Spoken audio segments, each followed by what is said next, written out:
नमस्कार दोस्तों, ऐसा लगता है कि व्हाइट हाउस में अब भारत अमेरिका ट्रेड डील कम और बिग बॉस का ड्रामा ज्यादा चल रहा है। टेड क्रूज ने तो जैसे घर के अंदर की पूरी गपशप ही लीक कर दी है। जेडी वेंस और पीटर नवारो जिस तरह डील के रास्ते में स्पीड ब्रेकर बने बैठे हैं, उसे देखकर पीएम मोदी शायद सोच रहे होंगे, भैया इससे अच्छे तो वो पिछले वाले ही थे, कम से कम सामने से मना तो करते थे। ट्रम्प बीच में खड़े होकर सोच रहे होंगे, एक तरफ मेरा दोस्त टाइगर मोदी है और दूसरी तरफ मेरी बाहुबली वेंस। भारत और अमेरिका के ट्रेड डील अब उस अनंत काल तक चलने वाली भारतीय शादी की तरह हो गई है, जिसमें सब तैयार हैं, बैंड बाजा खड़ा है, लेकिन ऐन वक्त पर पता चलता है कि फूफा जी ने पनीर की सब्जी कम होने पर सारा रायता फैला दिया है। जब ट्रम्प साहब कहते थे अमेरिकन फर्स्ट, तो हमें लगता है वो देश की बात कर रहे हैं, पर ऑडियो सुनकर लगा वो शायद अपनी ही पार्टी के सीनेटरों का पॉलिटिक्स फास्ट की बात कर रहे थे। भारत और अमेरिका की दोस्ती का रिश्ता तय होने ही वाला था कि तभी जेडी वेंस और पीटर नवारो ने फूफा जी बनकर एंट्री मार दी।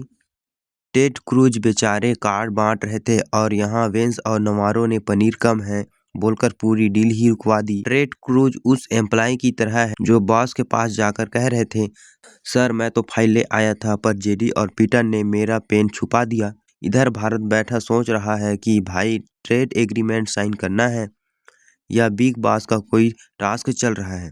हाल ही में मीडिया रिपोर्टर के अनुसार रिपब्लिकन सीनेटर टेड क्रूज एक नए विवाद में गिर गए हैं। एक्सियोस द्वारा प्रकाशित एक रिपोर्ट में दावा किया गया है कि क्रूज एक कथित ऑडियो सामने आया है जिसमें वे अपनी ही पार्टी के भीतर तीखी टिप्पणी करते सुनाई दे रहे हैं। क्रूज कथित तौर पर जेडी वेंस की आलोचना कर रहे हैं और पूर्व राष्ट्रपति डोनाल्ड ट्रंप की ट्रैफिक नीतियों का मजाक उड़ा रहे थे। लेकिन क्रूज ने विशेष रूप से ट्रंप की आर्थिक और व्यापारिक नीतियों को निशाने पर लिया, जिन्हें वे पहले सार्वजनिक मंचों पर समर्थन देते रहे। एक्सियोस ने सुरक्षा और गोपनीयता कारणों से ऑडियो को सार्वजनिक नहीं किया, लेकिन उन्होंने दावा किया कि उन्होंने स्वतंत्र रूप से इसकी प्रामाणिकता की जांच और पुष्टि की है। यह लीक ऐसे समय में आया जब रिपब्लिकन पार्टी के भीतर एकजुटता दिखने की कोशिश की जा रही है। टेड क्रूज तो अक्सर ट्रंप के सहयोगी के रूप में दिखे जाते हैं। उनके इस तरह के निजी विचार पार्टी के आंतरिक मतभेदों का उजागर करते हैं।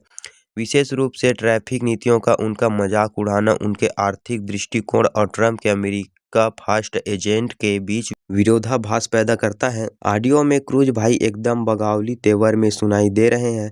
ऐसा लग रहा है जैसे वे व्हाइट हाउस के किचन में भारत के साथ ट्रेड डील की खिचड़ी पका रहे थे, लेकिन बाकी लोग नमक डालने ही नहीं दे रहे थे। जब क्रूज से पूछा गया कि आखिर कौन है वो जो भारत के साथ इस प्यार की राह में रोड़े अटका रहा, तो उन्होंने सीधा उंगली उठाते हुए कहा, ये दोनों तो जैसे विलन बनकर गेट पर ही खड़े थे। और ट्रंप साहब, क्रूज ने धीरे से फुसफुसाते हुए बताया कि कभी कभी तो बड़े बॉस खुद भी टीम बदल लेते हैं और डील की फाइल पर बैठ जाते हैं। क्रूज बेचारे अकेले ही व्हाइट हाउस में गदर मचा रहे थे, पर वेंस और नवारो की जोड़ी ने उनकी दाल गलने नहीं दी। दोस्तों, आप लोगों के हिसाब से यह डील सही है या गलत, कमेंट बॉक्स में अपनी अपनी राय जरूर कमेंट करना। वीडियो पसंद आएगा तो वीडियो को करना लाइक।